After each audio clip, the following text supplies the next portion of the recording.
Ultimately, 4 pastors left the synod, forming the Constitutional Associate Presbytery. Although the Constitutional Associate Presbytery was regularly approached about rejoining the General Synod, in 1827 they would form the Associate Synod of Original Seceders in a merger with the Associate Synod of Protesters. Thursday, October 17th. On this day in 1623, Francis Turretin was born in Geneva. While he studied around Europe, including Leiden and Paris, he spent his professional career in his hometown of Geneva as a pastor and professor at the university.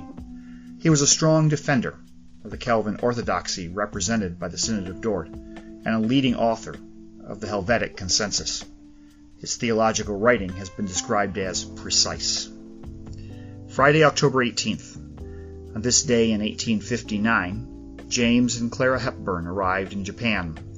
These pioneering medical missionaries from the PCUSA were the first Presbyterian missionaries in Japan. Their short first assignment was to Southeast Asia beginning in 1801, but local conditions were not right, including the Opium War in China, and they returned to the U.S.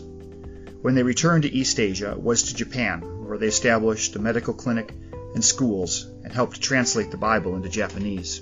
They concluded their missionary career and returned to the U.S. in 1892, but their medical, religious, educational, and linguistic contributions were remembered in Japan for many more years. Saturday, October 19th. Saturday, October 19th. George Musgrave was born on this day in 1804.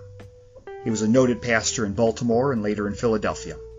He left the pastorate for a while to serve as the corresponding secretary of the Presbyterian Board of Publication, and also served a term as the president of the Presbyterian Historical Society. For 46 years, he served as the director of Princeton Seminary. He was the moderator of the 1868 Old School PCUSA General Assembly. He had opposed the Old School-New School split in 1837 and was a leader in the 1869 reunion. Thanks for joining me here on the EAR podcast, and I look forward to joining you again next week.